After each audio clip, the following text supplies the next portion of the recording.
মধ্য নির্ণয়ের সারণী লিখে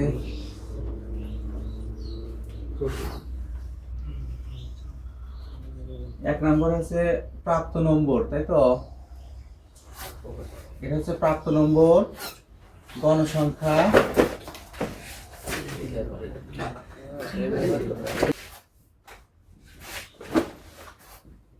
গণসংখ্যা আর হচ্ছে যোজিত গণ।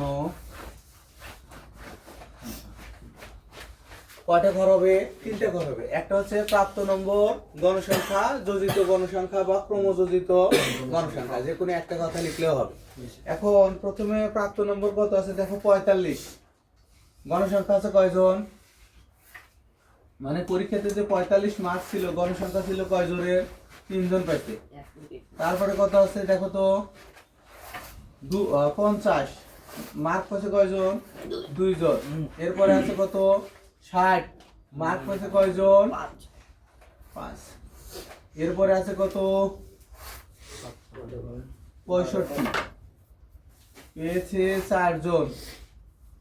এরপরে 70 পেয়েছে 10 জন। এরপরে 75 পেয়েছে 15 জন। এরপরে 80 পেয়েছে 5 জন। এরপরে 95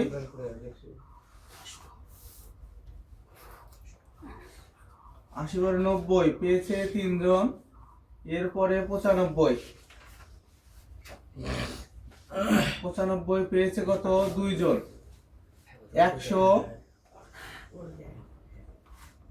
100 পেয়েছে কয়জন? 1 জন। দেখো 80 পেয়েছে 5 জন, 90 পেয়েছে 3 জন, 95 পেয়েছে 2 জন, 100 পেয়েছে কত? 1 জন। এখন যোজিত গণসংখ্যাটা কিভাবে বের করে? যোজিত গণসংখ্যাটা বের করে হচ্ছে, এদিকে একটু খেয়াল করো, এই 3টা প্রথমে এই ঘরে লিখে নিতে হবে। 3 আর 2 যোগ করে কত হয়? 5। এই 5 আর এবার যোগ করে কত হবে? 10। 10 আর 4 যোগ করে কত হবে? 14। 14 আর 10 যোগ করে কত হবে? 24। 24 আর 15 যোগ করে কত হবে? 39 না? 39। 39 আর 5 যোগ করে কত হবে? 44। 44 আর 3 47। 47 আর 2 49। 49 আর 2 যোগ করে কত হবে? এইটুকুর মধ্যে কারো কি সমস্যা আছে? আচ্ছা, n ইজ ইকুয়াল টু কত? 50। এখানে n ইজ ইকুয়াল টু কত? 50 যা জোড় সংখ্যা। এই জোড় সংখ্যার ক্ষেত্রে আমরা কি করছি? জোড় সংখ্যা না, অতএব n ডিভাইডেড 2 সমান কত? 50/2 তম পদ সমান কত? 25 তম পদ। এরপরে কি আছে? আবার n ডিভাইডেড 2 প্লাস 1 তম পদ সমান 50/2 যোগ 1 তম পদ। তাহলে কত হয়? 26 তম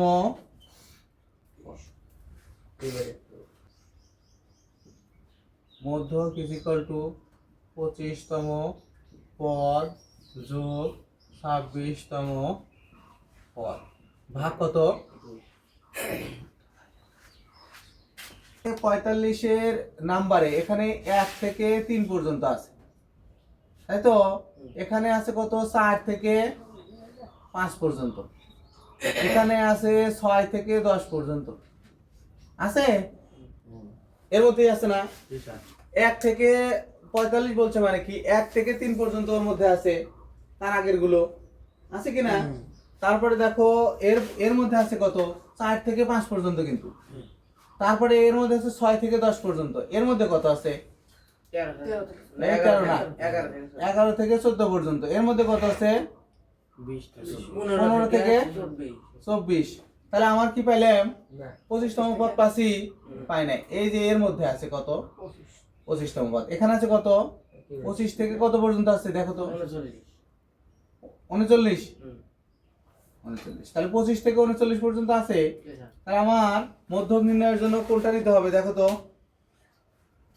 তাহলে এই মধ্যক নির্ণয়ের জন্য এই যে 75 কয়বার নেওয়া লাগবে? দুইবার। 25তম পদও আমার 75, 26তম পদও আমার কি 75। ভাগ কত? তাহলে হিসাব করলে কত আসে? বুঝুনি? কে বোঝো নাই? বলছে যে 45 পাইছে 3 জন না, তার মানে কি 1 থেকে 3 জনের পর্যন্ত এখানে পাইছে। যোজিত গণের সংখ্যা মানে 1 থেকে 3 পর্যন্ত এই সারণীর মধ্যে আছে। তারপরে এই সারণীর মধ্যে আছে কত? 4 থেকে 5 পর্যন্ত। এই যে এটা হলো নিম্ন সীমা, আর উপরের এটা হচ্ছে এটা বাদে এর পরবর্তী সংখ্যাটাই হবে কি এর নিম্ন সীমা। তারপরে দেখো এখানে কত আছে? 6 থেকে 10 পর্যন্ত আছে। এখানে 11 থেকে 14 পর্যন্ত আছে। এখানে 15 থেকে 24 পর্যন্ত আছে। এখানে 25 থেকে 39 পর্যন্ত আছে। কিন্তু আমার হচ্ছে কততম? এটা কিন্তু পদ সংখ্যা বলতেছি, পদের সীমানা বলতেছি। 1 থেকে 3 পর্যন্ত পদ আছে, 4 থেকে 5 পর্যন্ত, 6 থেকে 10 পর্যন্ত, 11 থেকে 14 পদ পর্যন্ত আছে। এখানে 15 থেকে 24 পদ পর্যন্ত, 24 পর্যন্ত আছে। আমার তো লাগবে হচ্ছে 25 আর 26। 25 আর 26 কোন সীমার মধ্যে আছে? এই যে সীমার মধ্যে আছে। আছে? এই সীমার মধ্যে প্রাপ্ত নম্বর কত? 75। তাহলে 75 আমাকে কয়বার নিতে হবে? দুইবার। তাহলে 75, যেহেতু 25তম পদ 75, 26তম পদ 75, তাহলে 75 প্লাস 75 ভাগ কত? 2 সমান হবে কত? 75 থেকে 35, 40, 40, 80, 65, 65, 80, 90, 95, 80, 65, 60, 75, 80, 40, তারপরে 67, 70, 72, 73, 69,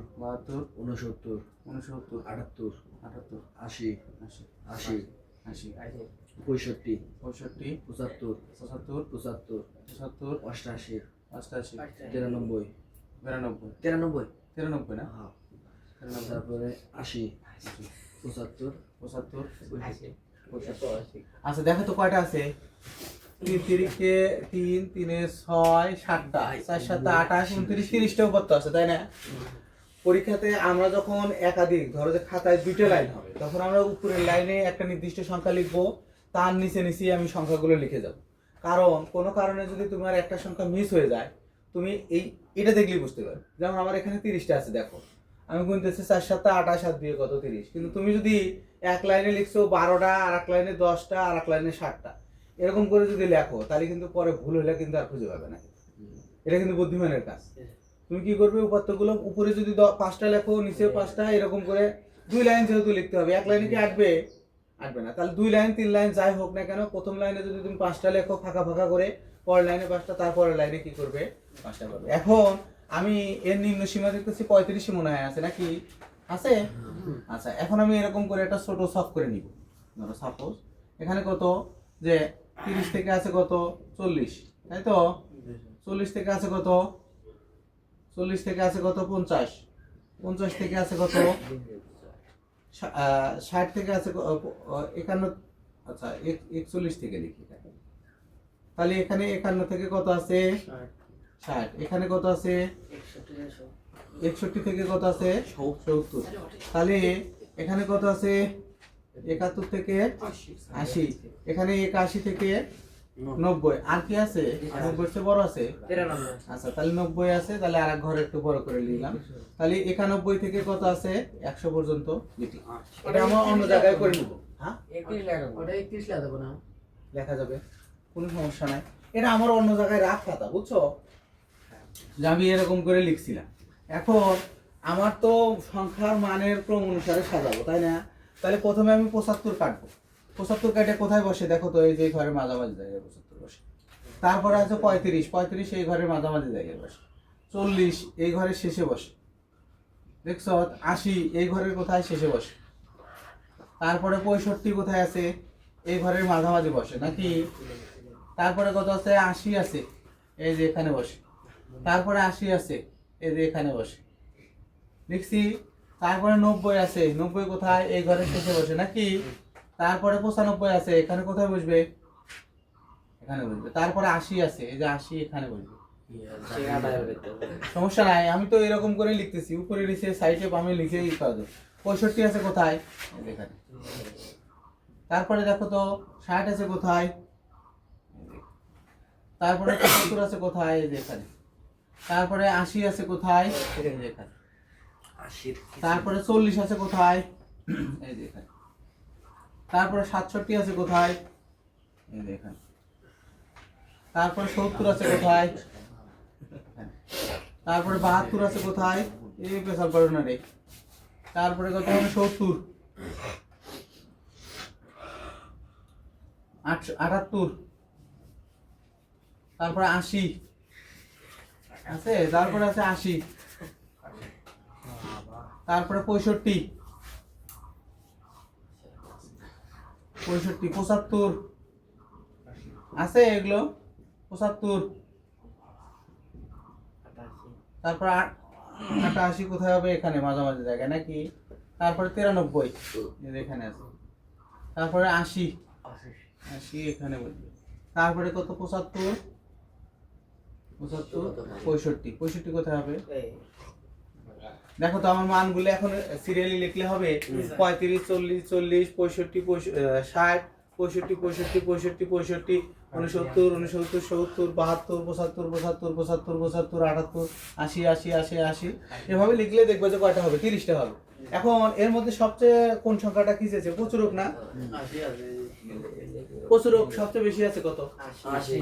লিখবে যে শেষে লিখবে যে যেহেতু প্রদত্ত উপাত্তে 80 সংখ্যাটি কতবার আছে? 8 বার। সর্বোচ্চ কত? 3, 6। হ্যাঁ, উপরেরটা তোলা লাগবে না, কিন্তু এটা মানের উপর অনুসারে যেটা সাজাচ্ছি এটা তুলতে হবে। এটা খাতা তোলা লাগবে। হ্যাঁ, উপরেরটা তুলবে না, নিচেরটা লিখবে যে প্রদত্ত উপাত্তের মানের ঊর্ধ্বক্রমে সাজিয়ে পায়। এই কথাটা লিখে এভাবে অন্য জায়গায় রাত থেকে সরাসরি তুলে তোলা যাবে না সরাসরি। এখন আমরা তাহলে উপাত্ত গন্তব্য পেলাম তোকে মানের ঊর্ধ্বক্রমে সাজিয়ে পাই। কি পাবো? 35, 40, 40, তারপরে কত? 60, 65, 65, 65, তাই তো? তারপরে কত আছে? 65 নাকি? এই যে এভাবে লিখবো, লিখে লেখা যাবে এরকম করে, এরকম করে লিখে তারপরে কত আছে দেখো তো? 65, 65, তারপরে 65 না, 4টা আছে 65, তারপরে 67, তারপরে কত আছে? 70, 69 আছে, 69 আছে, 70 আছে, 72 আছে, তারপরে কত আছে? 75, 75, 75, 75। কয়টা লিখলাম? 4টা। 1, 2, 3, 4। তারপরে হচ্ছে 5, 78, 80, 80, 80, 80, 80, 80, 80, 80। কয়টা হয়েছে? 3, 3, 6, 8টা। 1, 2, 3, 4, 5, 6, 7, 8টা হয়েছে। তারপরে কত আছে? 88, 90, 93, 10টা করে সারি নিয়েছিল। এইটুকু পর্যন্ত আমরা লিখবো, লিখছি না? মানের ঊর্ধ্বক্রমে সাজিয়ে পাই লিখলাম। লেখার পরে এখান থেকে আমরা কি করব? অতএব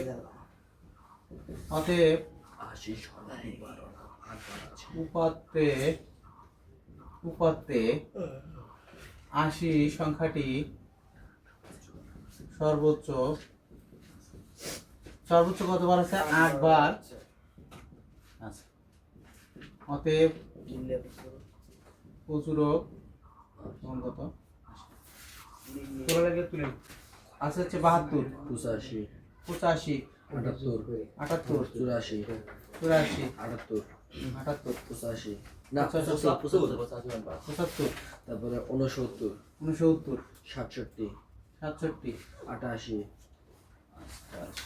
80 80 74 74 77 77 79 79 69 69 74 74 73 73 83 83 হ্যাঁ তারপর 65 65 75 75 69 69 63 63 75 75 86 86 66 86 66 66 71 দেখো তো কয়টা হলো 19টা 1 2 3 4 5 6 7 8 9 9 দুগুণে 18 19 20 21 22 23 24 25 এখন এটার নামটা কি এই ইয়ের থেকে আমাদের কি করতে হবে সর্বোচ্চ সংখ্যা কত 28 সর্বনিম্ন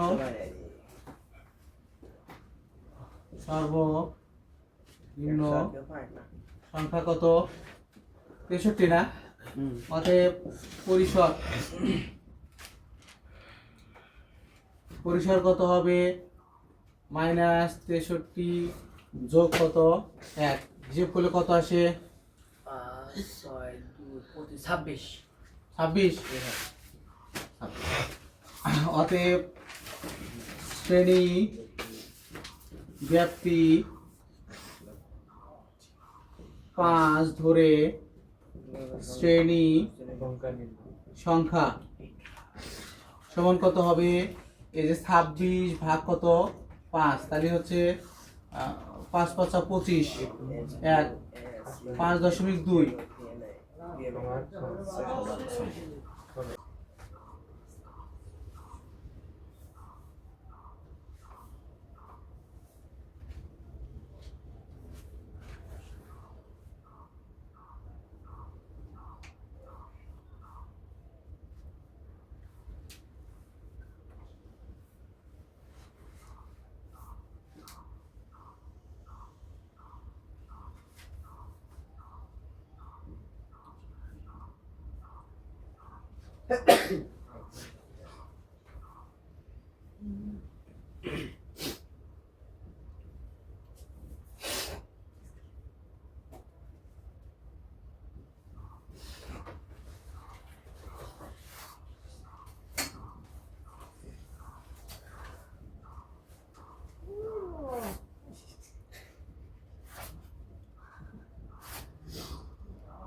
এই কটা ঘর আমাকে করতে হবে গড় নির্ণয়ের জন্য তো তাই লাগে নাকি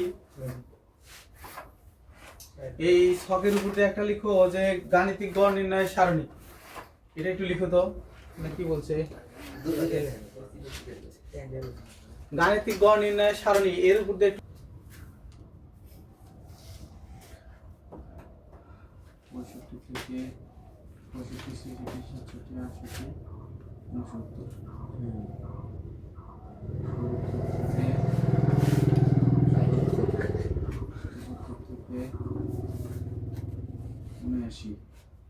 68 থেকে ট্যালিও দিছে হ্যাঁ ট্যালি তো দিতে হবে ট্যালি গণসংখ্যা বের করার জন্য ট্যালি লিখতে না কত 69 থেকে 80 থেকে 84 আর 63 টান ধরলেন না আমি তো বলছি যে এই যে পূর্ণ সংখ্যা থেকে ধরলাম 85 থেকে কত ধরা যায় 63 থেকেও ধরা যাবে আমি 60 থেকে ধরছি 60 থেকে 66 65 থেকে 69 70 থেকে 74 75 থেকে 79 80 থেকে 84 85 থেকে কত 3 শ্রেণী মধ্যমান কত হবে দেখো তো এখন এই দুটো যোগ করো দুই দ্বারা ভাগ করো তো হ্যাঁ 62 তারপরে 67 না তারপরে কত 72, তারপরে 77, 82, তারপরে কত? ট্যালি বসাতে হবে কিভাবে? 72 কাঠো তো কোথায় বসে? 72 বসে এই ঘরের মধ্যে, এই যে একটা দিলাম। তারপরে 85 কাঠো তো কোথায় বসে? এই যে এই ঘরে দিলাম একটা। তারপরে 78 কাঠো তো কোথায় বসে? 78 এই ঘরে। 78 কোথায় বসে? নাকি? তারপরে 84 কাঠো তো কোথায় বসে? এই যে এই ঘরে। তারপরে 78 কাঠো তো কোথায় বসে? 75 কাঠো তো কোথায় বসে? 69 কাঠো তো কোথায় বসে? 67 কাঠো তো কোথায় বসে? তারপরে 88 কাঠো তো কোথায় বসে? 88। তারপরে হচ্ছে 80 কাটলে কোথায় বসে? এখানে। তারপরে 74 কাটলে কোথায় বসে?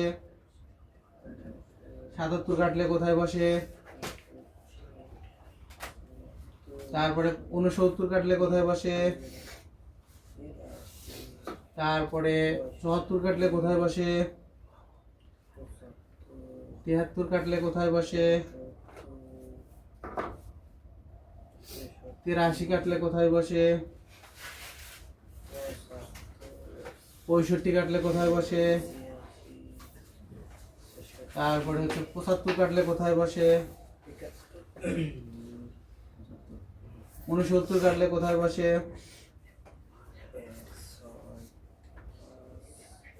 63 কাটলে কোথায় বসে? 75 কাটলে কোথায় বসে? 86 কাটলে কোথায় বসে?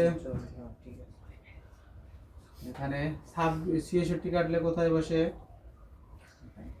আর 71 কাটলে কোথায় বসে?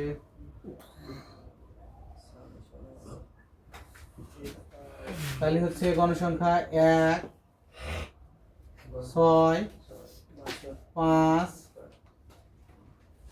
6, 3, 3। মোট যোগ করো তো, দেখো তো কত হয়? 25 হয় কিনা? 6, 6, 6, 12, 12 আর 5, 17, এই 6 একে 7, 7 পাশে কত হয়? 12, 12 না? হয়েছে এরকম। এখন এই যে এফ আই আর এক্স আই গুণ করে বলো তো, গুণ করো তো।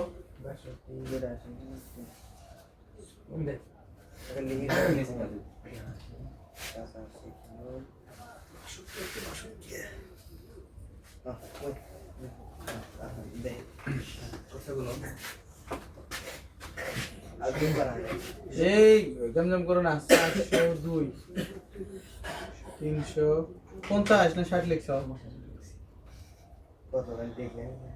360 মনে হয়। 500।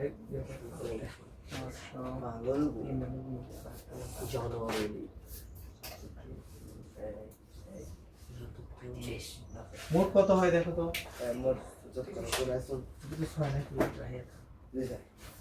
মোট কত হয় দেখো তো? এখানে n is equal to কত হবে? 25। আর এটা কত হয়? এটা কত হয়?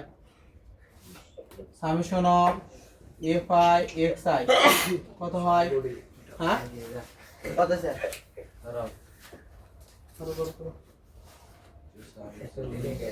এই summation of F I x I কত হইছে?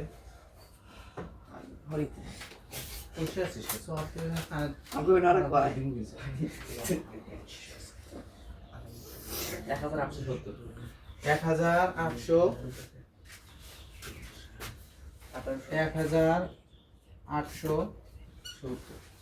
তারপরে আমরা কি জানি দেখো তো? আমরা জানি গড় সমান কত? Summation of F I x I ভাগ কত? এন। তাহলে 1870 ভাগ 25 দিলে কত আসে? কত আসে? 75 পয়েন্ট। 25 75 পয়েন্ট 75। দেখি আমি দিত আমার এক